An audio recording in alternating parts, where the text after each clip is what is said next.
नमस्कार। नमस्कार सर।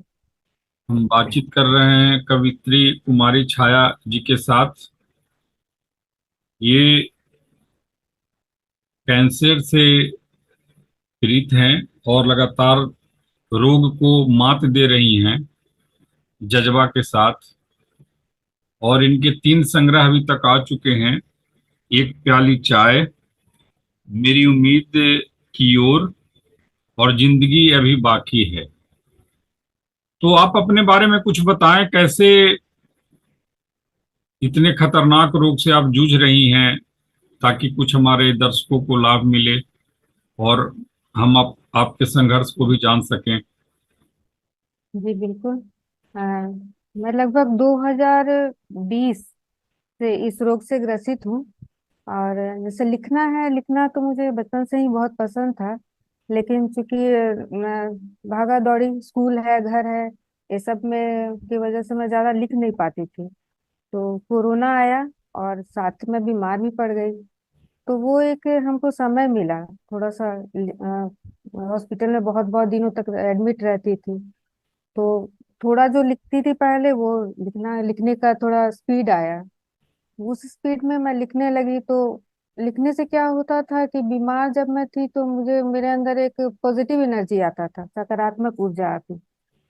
तो इससे क्या हुआ, मैं लिखती गई लिखती गई लिखती गई, मेरे पास बहुत सारे कविता का संग्रह आ गया। एक बार तो ऐसा हुआ कि मैं लगभग एक महीने लगातार हॉस्पिटल में थी। तो बाद में मुझे घर में भी सब लोगों ने कहा कि तुम लिख रही हो, लेकिन तुम ही पढ़ रही हो या तुमसे जो कनेक्टेड लोग हैं वो पढ़ रहे हैं। तो एक पुस्तक छपनी चाहिए ताकि लोगों तक भी तुम्हारी कविता पहुंचे, और वो भी जैसे तुम महसूस करती हो वैसे करे। तो मुझे भी अच्छा लगा। तो परिवार के सहयोग से और भी लोग थे, उनके सहयोग से मेरी मेरी पहली पुस्तक 2021 में आई, एक प्याली चाय।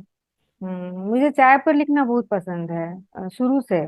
ऐसा नहीं है कि मैं चाय ज्यादा पीती नहीं हूँ, पर उसको उस पर लिखना मुझे अच्छा लगता है। कुछ और भी टॉपिक है, प्रकृति है, बादल, फूल पर लिखना, रात चांद पर लिखना पसंद है। लेकिन पहली जो पुस्तक है उसमें लगभग 25-26 कविताएं चाय पर है, एक प्याली, इसीलिए उस कविता का शीर्षक ही रखा गया एक प्याली चाय। तो वो किताब अमेजोन पे बेस्ट सेलिंग में भी आई। तो ये क्या हुआ कि मेरे साथ में मेरा कैंसर का ट्रीटमेंट भी चल रहा था। तो ये क्या मेरा माइंड को थोड़ा डिस्ट्रैक्ट कर रहा था कि मैं बीमार हूँ।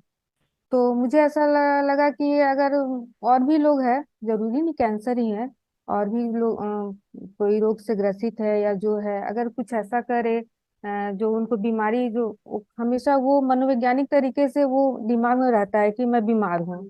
तो वो दिमाग से थोड़ा हटाता है वो चीज। जैसे मेरे साथ थोड़ा मैं भूल ही गई कि मैं एक कैंसर पीड़ित हूँ। मैं किताब का प्रकाशन है उसका, कैसे उसको सोशल मीडिया पे डालना है, लोगों से कैसे कनेक्ट होना है, कोई भेजते थे बुक के साथ सेल्फी भेजते थे, तो ये सब मेरे अंदर बहुत सकारात्मक ऊर्जा मुझे देता था। तो एक प्याली चाय कहेंगे कि मेरा ट्रीटमेंट का मतलब फर्स्ट स्टेप था। जो डॉक्टर भी काम कर रहे थे, साथ में मेरी लेखनी भी साथ में काम कर रही थी। तो 2021 में एक प्याली चाय का आना एक तरह से मेरे लिए औषधि की तरह हुआ कि एक तरफ कीमो चल रहा है लंग कैंसर का, और दूसरे तरफ मेरी किताब आई। तो मेरा यही रहता है कहना वो लोगों को कि जो भी अच्छा लगता है, ये मैंने अपनी तीसरी पुस्तक में लिखा है जो कि कैंसर पर है। दूसरी पुस्तक मेरी 2021 में आई, मैं एक वन बाय वन बताऊंगी। मेरी उम्मीद की ओर। तो मेरी उम्मीद की ओर में भी सारी कविताएं हैं, वो प्रकृति उम्मीद पर है। मेरा ऐसा मानना है कि कभी भी नकारात्मक नहीं सोचना चाहिए। हम जैसा सोचते हैं हमारे जीवन में वैसे ही घटित होता जाता है। तो सोच बहुत मायने रखती है कि हम किस तरह का सोच रखते हैं। तो मेरी उम्मीद की ओर में लगभग पहली एक प्याली चाय में 200 कविताओं की संग्रह है। फिर दूसरी पुस्तक आई मेरी उम्मीद की ओर, जो 2022 में आई, जिसमें 100 कविताओं की संग्रह थी। और इसमें भी प्रकृति पर, चांद, बारिश, जिसमें सब उम्मीद, जिंदगी पर, ये सब टॉपिक पर मुझे लिखना बहुत अच्छा लगता है। और उम्मीद को जगाती कविताएं हैं कि जीवन में कभी हारना नहीं चाहिए। चाहे परिस्थितियां कैसी भी हो। तो उसके बाद जब दो कविताएं मेरी कविताओं का संग्रह आई, एक प्याली चाय मेरी उम्मीद की ओर, तो बहुत सारे लोगों ने मुझसे कहा कि आप कहानी लिखिए या फिर कोई टॉपिक पे आप लिखिए। तब मुझे भी लगा कि कुछ अलग भी करना चाहिए। तो तीसरी पुस्तक जो 6 जन इसी साल 6 जनवरी को प्रकाशित हुई है, जिंदगी अभी बाकी है। तो वो पूरी तरह मेरा खुद का एक्सपीरियंस है कि कैंसर के साथ मैं कैसे रहती हूँ। कुछ अपना एक्सपीरियंस भी मैंने उसमें लिखा है, ताकि और भी लोग जो इस तरह की बीमारी या फिर कोई भी परेशानी से अगर परेशान है, तो कुछ ऐसा लिखा है मैंने कि वो पढ़ के उनको लगेगा कि ऐसा करने से परेशानियां पूरी तरह तो नहीं, थोड़ी कम हो सकती है। बहुत सारे पहली टॉपिक पे बार उसने। पहली बार जी। कब पता चला? पहली बार कैंसर के बारे में पहली बार मुझे 2021 में, 2021 नहीं कहूंगी, 2020, सॉरी 2020 में अचानक से मुझे थोड़ी परेशानी होने लगी सीने में। तो मैंने सोचा नहीं था कि इस तरह का रिजल्ट आएगा, कि इतना तो नॉर्मल एक्सरे हुआ, अल्ट्रासाउंड हुआ, तो डॉक्टर ने कहा कि मेरे लंग्स में पानी है। तो हम लोगों ने सोचा कि ऐसी पानी है लंग्स में, तो शुरुआत में तो डॉक्टर ने टीबी कहा था, लेकिन बाद में उनको डाउट हुआ कि नहीं, ऐसा कुछ और है। तब बायोप्सी टेस्ट से क्लियर हुआ कि मुझे लंग कैंसर है। तो रांची में मेरा इलाज चलने लगा। डॉक्टर कुमार सौरभ है, लंग स्पेशलिस्ट है कैंसर के, उनके पास तो कंटिन्यू मेरा कीमो चलता रहा लगभग। लेकिन यही ट्रीटमेंट के बीच में एक बार दैनिक जागरण में हम लोग ने न्यूज़ पढ़ा कि एक पटना एम्स में सर्जरी के द्वारा पूरी तरह लंग्स कैंसर को खत्म कर दिया गया है, एक दो पेशेंट के साथ हुआ है, और वो लोग बहुत खुश है। तो हम लोग ने न्यूज़ को पढ़ा तो हम लोग खुश हुए कि ऐसा अगर हो सकता है तो हम लोग को वहां जाना चाहिए। तो मैं पटना एम्स गई, मेरे फादर लेके गए कि देखते हैं वहां पर क्या है। तो जब वहां गई तो वहां पर कुछ टेस्ट वगैरह हुए, पेट स्कैन वगैरह हुआ, तो उसमें मुझे पता चला कि मैं ओवरी कैंसर भी मुझे हो गया है। तो थोड़ा सा मैं दुखी हुई कि एक तो लंग्स में है और दूसरी बॉडी के दूसरे पार्ट में भी हुआ। लेकिन घर में सभी लोगों ने कहा कि निराश नहीं होना है, इलाज है, हर चीज का इलाज है।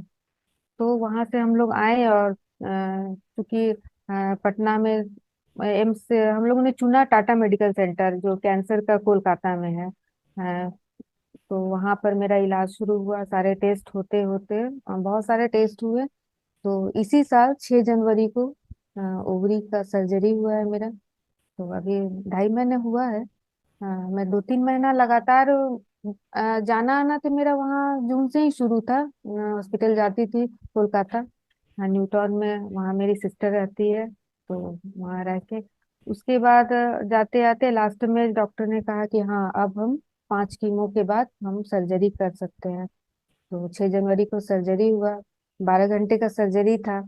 तो वो मेरे लिए, जब भी मैं बहुत ज्यादा बीमार पड़ी हूँ, या लंग्स कैंसर के समय हो या फिर अभी ओवरी सर्जरी के समय, तो ऐसा नहीं था कि मैं टूटती नहीं हूँ, मैं भी अंदर से टूट जाती हूँ कभी कभी, कि जीवन में जब पीड़ा बहुत ज्यादा होती है। वो कैंसर का पीड़ा वो शब्दों में बयान नहीं किया जा सकता है। वो जो पीड़ा होती है, वो जो आसपास रहते हैं वो लोग महसूस करते हैं, या मैं तो वो क्षण मैं याद भी नहीं करना चाहती, जब मुझे 3 दिन कंटिन्यू मैं आईसीयू में रही। उसके बाद मुझे नॉर्मल वार्ड में लाया गया। तो वो जो कोलकाता में जो अभी मैं रही, मेरा जो ट्रीटमेंट वगैरह का जो प्रोसेस चल रहा था, उसी बीच मैंने मेरी जिंदगी अभी बाकी है मैंने कंप्लीट किया। तो ये पुस्तक कोई ऐसा नहीं है कि किसी का देख के सुन के लिखी गई हो। ये मेरा खुद का एक्सपीरियंस है। तो मुझे ऐसा लगता है कि जो भी लोग, ऐसा नहीं कि बीमारी ही हो, कोई किसी भी परेशानी में अगर है, तो उसमें कुछ मैंने प्रेरणादायक पंक्तियां भी ऐड की हुई है, तो पढ़ने से उन्हें अच्छा लगेगा। तो और सुनाइए उनके उसके अंदर बारे में जो आपने लिखा है। जिंदगी अभी बाकी है में कुछ शब्द हैं मेरे, जो मैंने बहुत सोच के, उसमें बहुत सारे टॉपिक भी हैं जिसमें मैंने ये पूरे मतलब 7-8 पार्ट में मैंने डिवाइड किया है बुक को। जैसे विश्वास, पीड़ा, चिकित्सक और चिकित्सा।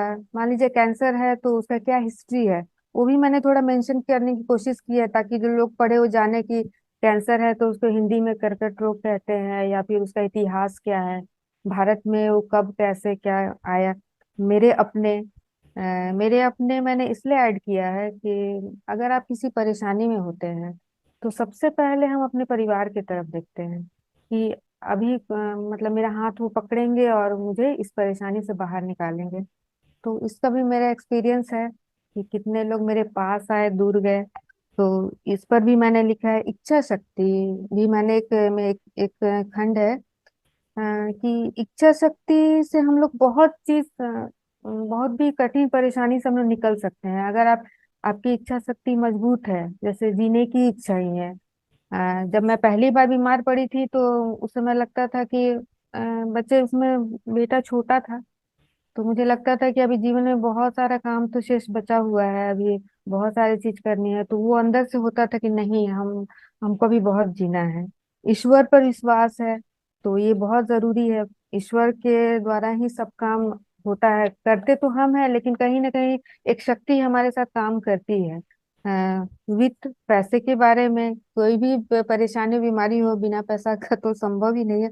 और सबसे इम्पोर्टेंट है सरकार की भूमिका। कुछ मैंने लिखा है कि सरकार को क्या करना चाहिए। मेरे बेटे ने ही बताया कि बहुत सारे कंट्री है जहाँ पर बच्चे जन्म लेते हैं साथ में स्वास्थ्य बीमा हो जाता है। तो मुझे ऐसा लगता है कि भारत में भी ऐसा होना चाहिए ताकि किसी को भी परेशानी ना हो। तो ये पुस्तक मैंने बहुत कम शब्दों में लिखा है, और जो भी लिखा है बहुत ही पढ़ के हमको लगता है कि, मुझे ऐसा लगता है कि लोगों की परेशानी थोड़ी कम जरूर होगी। सबसे पहले पहली कविता से ही मैंने स्टार्ट किया है, बुक को शुरू किया है कि परिस्थितियों से व्यथित नहीं होना मन मेरे, विचलित नहीं होना मन मेरे, तुम तो हो धैर्य के उपासक, सहनशीलता तुम्हारे मित है, करुणा का हृदय में है वास, व्यथित नहीं होना मेरे, विचलित नहीं है मन में, नहीं होना मन मेरे। मतलब ये लिखने का मेरा ये था कि चाहे परिस्थितियां कैसी भी हो, अ, विचलित नहीं होना है, धैर्य के साथ उसको अगर आप उस परिस्थिति को आप एक लेके चलते हैं तो कहीं ना कहीं भगवान भी साथ देते हैं, ईश्वर हमारे साथ रहते हैं। और वो जैसे सुख भी हमेशा नहीं रहता है तो दुख भी हमेशा नहीं रहता है, तो वो पल भी पार हो जाता है। ये तो मैंने हर खंड से पहले और अंत में एक छोटी छोटी प्रेरणादायक पंक्तियां लिखी है, जो मुझे लगता है कि पढ़ के मुझे भी अच्छा लगता है और जो पढ़ेंगे उन्हें भी अच्छा लगेगा। कि मन में आस रखे, विश्वास रखे, सब अच्छा होगा। मन की शक्ति को कमजोर ना होने दे। आत्मविश्वास से सारी दुनिया जीती जा सकती है, और बिल्कुल जीती जा सकती है। मुझे ऐसा लगता है कि जब मैं बहुत ज्यादा बीमार थी तो मुझे ऐसा हमेशा मैं सोचती थी कि मैं ठीक हो जाऊंगी। और सही में 6 जनवरी को मैं एकदम 12 घंटे की सर्जरी से निकल कर आज आज है आज 22 है। आज 22 मार्च है और मैं अभी ठीक हूँ। अब इलाज तो चलते ही रहेगा, इस बीमारी में इलाज रुकता नहीं है। लेकिन फिर भी एक नॉर्मल लाइफ, जो नॉर्मल लाइफ मैं जी रही हूँ, तो वही मैं सोचती हूँ कि विश्वास और आस कभी नहीं छोड़ना चाहिए। अपने मन में भी रखना चाहिए और ईश्वर के प्रति भी रखना चाहिए, क्योंकि ईश्वर देखते सब रहते हैं लेकिन वो परीक्षा भी लेते रहते हैं कि आप कितने धैर्यवान हैं। तो ये भी मैंने किताब में लिखा है। बीच में एक और मेरी प्रेरणादायक पंक्तियां है बीच में कि प्रेरणा मिलती है हर खुशी से, हर गम से, हर जीत से, हर हार से, हर दिन से, हर रात से, हर फूल से, हर कांटों से, हर अपनों से, हर परायों से, रोशनी से, तम से मुझे प्रेरणा मिलती है। तो प्रेरणा मिलने का मतलब है कि हर चीज से, आप जीवन में घटित हर घटना से आप प्रेरणा हमें मिलती है। कभी हमें मुझे पता चलता है, हमें कभी नहीं पता चल पाता है, लेकिन ऐसा नहीं है कि जीवन में घटित हर घटना आपको कुछ सिखा जरूर जाती है कि इस घटना की वजह से ये हुई, ये हुआ मेरे जीवन में, या ऐसा हुआ, या ये मुझे खुशी, इस तरह की खुशी मिली, या इस तरह का कुछ मुझे तकलीफ हुआ। तो वही है कि प्रेरणा है, और जीवन को जीने का जो उमंग है वो कभी खत्म नहीं होने देना चाहिए। ये भी मैंने बुक में लिखा है कि जीवन कभी खत्म नहीं होता है, बस जीने की उमंग कम हो जाती है। पीड़ा में गिर कर उठने का हौसला हर बार मिलता है, जिसे हम आत्मबल कहते हैं। और फिर से लड़खड़ाती हुई जिंदगी दौड़ने लगती है। और ये बिल्कुल मैंने सही लिखा है। 6 जनवरी से लगभग 20 जनवरी तक मैं बिल्कुल बेड पर थी, और आज 22 मार्च को मैं आपके साथ बात कर रही हूँ। तो वही है कि मतलब उमंग अंदर से जो हौसला होता है वो खत्म नहीं होने देना चाहिए। तो मैंने इस किताब में वही लिखा है कि कैंसर के साथ मैंने अगर तकलीफ पीड़ा झेली है तो बहुत सारे अच्छे क्षणों को भी जिला है, को भी जिया है। कैंसर के साथ मेरे 3 पुस्तकें आई, तो मेरे लिए एक उपहार जैसा है। मैं कभी लिखती थी, पर मैंने कभी सोचा नहीं था कि इस तरह से मतलब 3 पुस्तकें आएगी, लोग इतना मेरी अप्रिशिएट करेंगे कि आपने ये पंक्तियां लिखी, बहुत अच्छा। फोटो क्लिक करके लोग भेजते हैं कि ये कविता आपकी बहुत अच्छी है, या जो तीसरी बुक में जो लाइंस वगैरह मेंशन करके कि ये लाइन आपने लिखी है बहुत अच्छी है। तो ये सब मेरे अंदर बहुत सकारात्मक ऊर्जा मेरी लाती है। उम, और मेरी उम्मीद की ओर की कुछ कविताएं। बिल्कुल, मेरी उम्मीद की ओर मेरी दूसरी पुस्तक है। अ, इसमें भी सारी कविताएं ख्वाहिश, जिंदगी, उम्मीद, चांद, ये सब पर मैंने लिखा है। विरह पर भी मैंने कुछ कविताएं लिखी है। मेरी उम्मीद की ओर एक कविता है, बहुत मुझे बहुत पसंद है ये कविता। ख्वाहिशें। ख्वाहिशें कभी शोर नहीं मचाती, चुपके से आती है। वो दरवाजे को नहीं, खिड़की खटखटाती है। चंदा की रोशनी में धुली हुई हृदय पर दस्तक देती है। इस कविता को लिखने का मतलब ये था कि ख्वाहिशें जो होती है वो कभी आकर आपको कहेंगी नहीं कि आपको ये करना चाहिए, आपको वो करना चाहिए। वो धीरे से आपके मन को खटखटाएंगी। खिड़की का मतलब हुआ कि हृदय को खटखटाएंगी, आपको ये करना चाहिए, आपको लिखना है। तो वही है, जैसे मुझे लिखना पसंद है तो बहुत सारे लोगों को चित्रकारी करना, किसी को गायन पसंद है। तो वही है कि जीवन में कुछ भी हो, अपनी ख्वाहिशों को कभी दबाना नहीं चाहिए। हाँ, उस पर काम करना चाहिए, चाहे वो कम हो या ज्यादा हो। और इस कविता में और इस पुस्तक में और भी कविताएं हैं जो मेरे बहुत करीब है। विरह पर जो है कविता। विरह पर, बिल्कुल, विरह पर भी कविताएं लिखना मुझे बहुत पसंद है। विरह पर मैंने एक कविता लिखी है। नहीं आए तुम, नहीं आए तुम तो फूलों की सारी पंखुड़ियां अलग होकर बिखर सी गई। अपने केशों में सजाना चाहती थी उन्हें, उसकी सुगंध से सुरभित होना चाहती थी। तुम्हारी आंखों में खुद को देखना चाहती थी, देखना चाहती थी कि काजल बिखर तो नहीं गए हैं, बिंदी ललाट पर चमक रहे या बिखर गए विरह वेदना में। आते तो फिर सवर जाती, सारे स्वप्न को आंचल में बांध लेती। हाँ, ये मैंने विरह पर लिखा है। उसके बाद मुझे जीवन पर भी लिखना बहुत पसंद है। अम, जीवन पर जी, वाली सुनाए, जीवन वाली कविता। जी, जीवन वाली कविता है कि जिंदगी तुम्हारा स्वागत है, जिंदगी तुम्हारा स्वागत है नई आशा विश्वास के साथ, कि तुम मेरी अच्छी सखा रहोगी, प्रेम करोगी मुझसे जब उदास रहूंगी, लाड दुलार से मना लोगी जब मैं रूठ जाऊंगी, हंसा दोगी जब जब किसी अनिष्ट भावना से मेरा हृदय आहत होगा। जिंदगी तुम्हारा स्वागत है।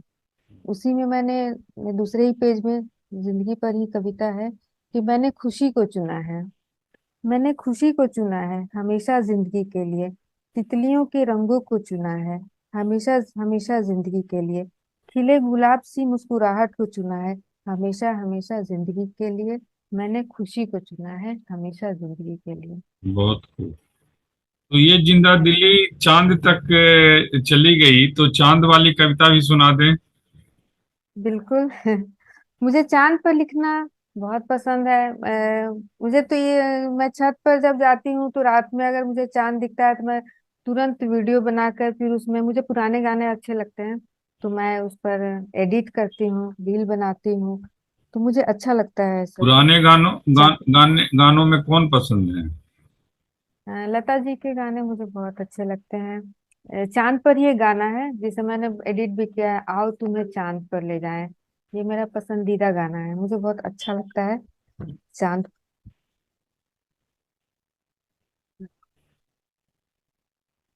चांद पर मैंने जो कविताएं लिखी हैं, जैसे मेरा चांद हमेशा मेरी खिड़की से झांकता है, बुलाता है मुझे अपनी कलाओं से कि मैं उससे बातें करूं।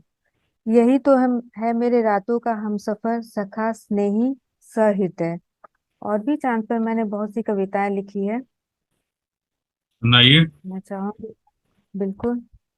चांद की तरह, चांद की तरह, ये एक प्रेमिका कह रही है कि चांद की तरह तुम गुम हो जाते हो बादलों की ओट में, कभी पत्तों के झुरमुट में। सारा दिन इंतजार और तुम्हारी आंख मिचोली। उफ, कैसे बत समझाऊं कि तुम्हें एक ना देख पाने से मन में कई सवाल उठते हैं जिसका जवाब होता ही नहीं है। चांद की तरह गुम हो जाते हो तुम। इसमें चांद पर मैंने बहुत सारी लिखी है। एक बसंत पर भी मैं सुनाना चाहूंगी जी जरूर। कि तुम संग बसंत। हाँ, ये एक प्याली चाय की कविताएं हैं सब, जो मेरी पहली पुस्तक है। तुम आते तो तुम संग बसंत आती, कोयल की कुहू तान, सरसों के पीले पीले फूल, आम्र मंजर की मीठी सुगंध, उस पर मोहित भंवरा, पूर्वा बयार आती बगिया में, हर पुष्प पर प्रेम बरसाती। तुम आते तो तुम संग बसंत आती। ये विरह पर है, जो बसंत पर मैंने लिखी है। और ये भी बसंत पर ही है कि जब तुम आओगी। ये भी विरह पर ही एक तरह से कहेंगे, जब तुम आओगी बसंत का मौसम होगा शायद। तरुआ रंग बिरंगे फूलों से ओतप्रोत होंगे, उन रंगों में मेरे हर ख्वाब मुझसे बातें करेंगे। बसंत का मौसम होगा शायद। तो मुझे अच्छा लगता है, चांद पे लिखना बहुत पसंद है। मैं खोज रही हूँ चांद पे मुझे मिल जाए। इसमें 200 कविताओं की एक संग्रह है।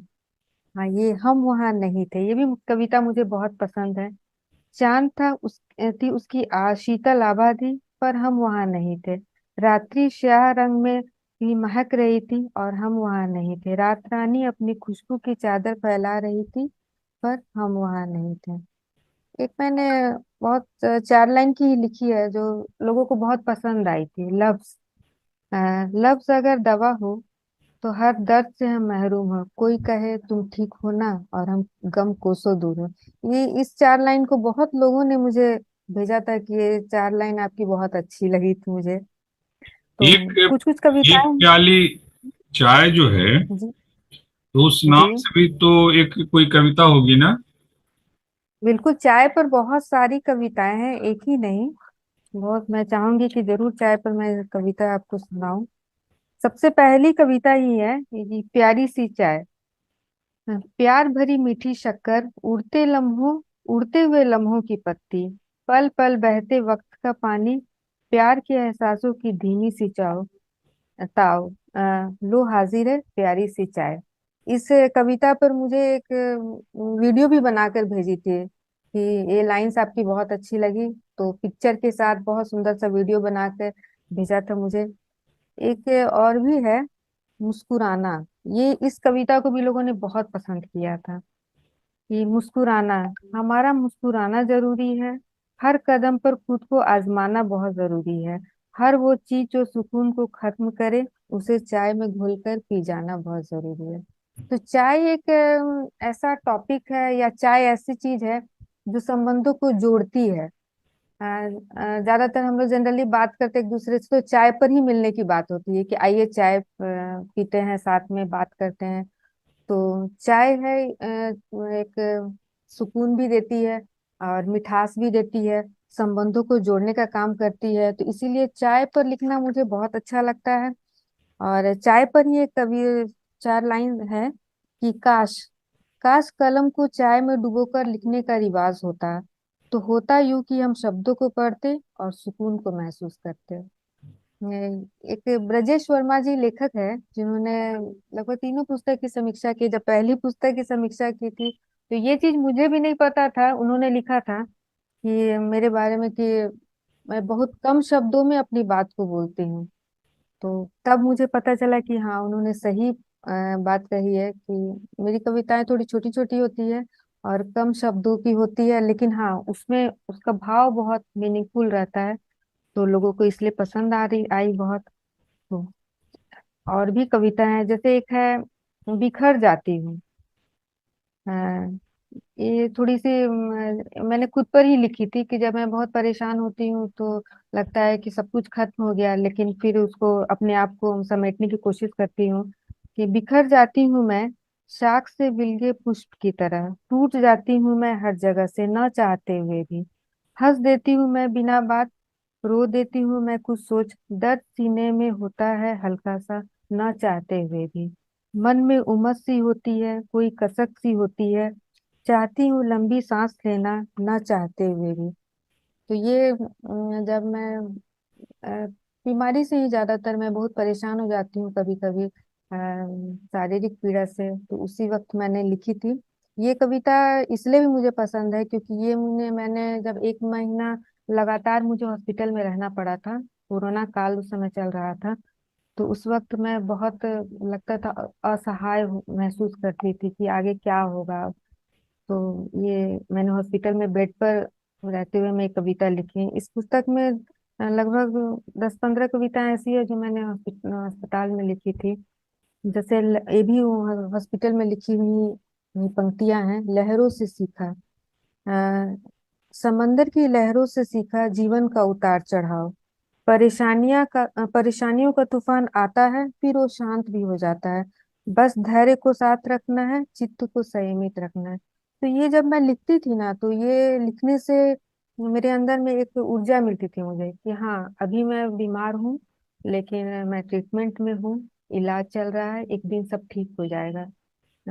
मैं बीमार भी थी, साथ में कोरोना का भी आया हुआ था, फर्स्ट स्टेज चल रहा था, और मेरे बीमारी का भी जस्ट शुरुआत ही हुआ था।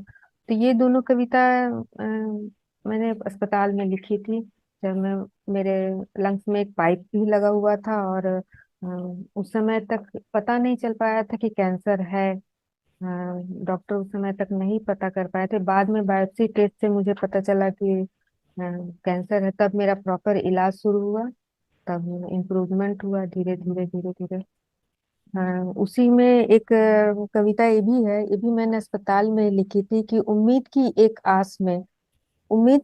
आस में चांद के झूले पर बैठी हूँ, तारों से बातें करते करते रात हो गई पर वो नहीं आया, कितनी ही बातें करनी है, मैं अब भी इंतजार में हूँ, मन भी कुछ व्याकुल सा है, बादल गरज गरज कर बरस रहे हैं, उम्मीद की आस में उम्मीद की आस में चांद के झूले पर बैठी हूँ। तो मैं तो अस्पताल क्या में कविताएं। कभी कभी ऐसा लगता है, ये आपका जो तीसरा संग्रह है, जिंदगी अभी बाकी है, तो क्या कभी कभी डर ऐसा भी कुछ लगता है ना? अ, लगता तो है क्योंकि जैसे पहले मुझे लंग कैंसर हुआ, तो इलाज चला, मैं ठीक भी मतलब 80% ठीक थी क्योंकि ट्रीटमेंट चल रहा था मेरा। लेकिन मुझे ऐसा मतलब ये मेरे लिए बहुत शॉकिंग था कि मुझे पता चला कि बॉडी के एक पार्ट और में कैंसर हो गया, ओवेरियन कैंसर से भी मैं ग्रसित हो गई हूँ। तो अब एक थोड़ा सा अंदर में भय रहता है मुझे, मतलब कि ये में सच बात है, मुझे हमेशा ऐसा लगता है कि कहीं और कोई पार्ट में ना कभी ऐसा हो जाए। इससे तो मैंने सर्जरी के द्वारा ऐसा पार्ट था जिसको डॉक्टर ने निकाल दिया। हाँ लेकिन तो ये भय रहता है, लेकिन चूंकि इस किताब का जो शीर्षक है जिंदगी अभी बाकी है, तो अब मैंने ये सोचा है कि मतलब भूतकाल और भविष्य काल दोनों को नहीं देखना है, मुझे वर्तमान में जीना है, और बहुत। वर्तमान में जो भी खुशियां हैं उसी के साथ अगर मैं जीऊंगी तो खुश रहूंगी। और आपका इलाज तभी सकारात्मक हो सकता है जब आप खुद के अंदर भी वो चीज लाएं कि नहीं, मुझे जीना है, जो है अच्छा है, और जीवन में जो अच्छा है उसको देखकर खुश रहना है। जैसे कि मैं किताब लिखती हूँ, बुक लॉन्च हुआ, जो भी है पब्लिश हुआ, मुझे अच्छा लगा, मेरे पास फोटो क्लिक आता है, ये लाइन अच्छी है, तो ये सब मुझे बहुत खुशी देती है, अच्छा लगता है, बहुत अच्छा लगता है। और तो जिंदगी अभी इसीलिए बाकी की जो नाम शीर्षक से जो कविता है उसको सुनाए। जिंदगी अभी बाकी है शीर्षक से कविता नहीं है, ये बुक का नाम है। जो तीसरी पुस्तक है मेरी, इसमें जिंदगी पर है, बहुत सारे लाइंस हैं जो प्रेरणादायक पंक्तियां मैंने लिखी है कि जिंदगी को चखे चाव से, कभी खट्टी कभी मीठी लगेगी, पर हमेशा स्वादिष्ट ही समझे, खट्टी लगे या मीठी, इश्क करे जिंदगी के हर वजूद से। तो जैसे मैंने अभी कहा कि अब मैं वर्तमान में जीती हूँ, भविष्य के बारे में नहीं सोचती कि आगे क्या होगा, क्योंकि जैसे जिस तरह की घटनाएं अभी हुई है उससे मैं ज्यादा सोचने से मैं अंदर से मुझे मेरे अंदर बहुत नकारात्मक चीजें आने लगती है। मैं सोचने लगती हूँ कि आगे फिर कोई कभी कुछ होगा, ऐसा कुछ होगा। तो इसीलिए मैंने अब मुझे लगता है ऐसा ही करना चाहिए। जैसे मैंने किताब में, ये मेरी पंक्तियां नहीं है, ये मुझे गाना सुनना, गजल सुनना बहुत पसंद है। जगजीत सिंह की गजलें मुझे बहुत अच्छी लगती है। तो इधर ही जब मैं किताब लिख रही थी तो रेखा भारद्वाज गजल गायिका है, उनकी एक गजल मैं सुनी तो मुझे बहुत अच्छा लगा कि जो मैंने किताब में भी लिखा है कि ऐसे क्यों कुछ भी बोले तो मन में घुलता है जाफरान, गिरता है गुलमोहर ख्वाबों में रात भर, ऐसे ख्वाबों से बाहर निकलना जरूरी है क्या। तो मैं इस सुंदर पुस्तकों की ख्वाब से निकलना चाहती ही नहीं हूँ। अपनी कविताओं में ही, या फिर ऐसा जरूरी नहीं कि मैं खुद की ही, मैं हमेशा पुस्तकें मंगवा कर पढ़ती हूँ, मुझे अच्छा लगता है। और ये ऐसा नहीं कि बहुत कोई लेखक की पुस्तक, मैं स्कूल की भी टेक्स्ट बुक जो हिंदी की होती है वो भी मैं पढ़ती हूँ। पुराने जो छोटे क्लास के भी होते हैं, 10th के हुए, 7 8 के हिंदी की पुस्तकें, मुझे उसकी कविताएं भी अच्छी लगती है। इसमें मैंने लिखी भी है। बचपन से ही मुझे कविता पढ़ना बहुत पसंद था। जैसे कि इसमें एक कविता मैंने मेंशन की है जो मैं मुझे बचपन से ही बहुत पसंद थी। कुछ पंक्तियां इसमें, जैसे कि द्वारिका प्रसाद माहेश्वरी की कविता है जो मुझे, जब मैं लगता है 3 या 4 में होंगी, मुझे याद नहीं है, कि उनकी कविता थी कि वीर तुम बढ़े चलो, धीर तुम बढ़े चलो। तो ये पढ़ने से मुझे उस समय बहुत अच्छा लगता था। तो मैं जब बुक लिख रही थी तो मुझे एक ध्यान आया, ये लाइन, एक कविता याद आया। फिर मैंने पूरा कविता गूगल पे निकाल के पूरी कविता पढ़ी। तो उसमें एक 4 लाइन मैंने लिखा भी है, किताब में लिखी है कि सामने पहाड़ों सिंह की दहाड़ो, तुम निडर डरो नहीं, तुम निडर डटो वहीं, वीर तुम बढ़े चलो, धीर तुम बढ़े चलो। द्वारिका प्रसाद माहेश्वरी की प्रेरणादायक कविता है। तो मतलब ये एक इच्छा आखिरी शक्ति को सवाल जी। कि क्या चौथे संग्रह की तैयारी चल रही है? हाँ, बिल्कुल। मेरे पास कुछ कविताएं भी हैं। और एक मैं कहानी लिखना चाहती हूँ अब, लघु कथाएं। तो अभी वो पूरी नहीं हुई है क्योंकि अभी मैं काफी बीमार थी। तो एक पुस्तक तो मैंने कंप्लीट पूरी की, पब्लिश भी हुआ। और तो 2 किताब को लेकर मैं चल रही हूँ। देखती हूँ कौन पहले हो पाता है पूरी। तो एक लघु कथा और एक कविताओं की ही है। और चाय पर भी मेरे पास बहुत सारी मुझे चाय पर लिखना बहुत अच्छा लगता है शुरू तो से अगली चाय। पुस्तक का नाम क्या होगा, जो चाय पर जो पर कविता की किताब आएगी? चाय पर एक, मेरे पास एक सलाह आई कि एक प्याली चाय पहली किताब है। तो ऐसे ही बातचीत में निकला कि मैं चाय पर हो सकता है ऐसा कि एक कविता की संग्रह आए जिस पर सिर्फ चाय पर हो। इसमें तो बहुत सारी चीजें थी।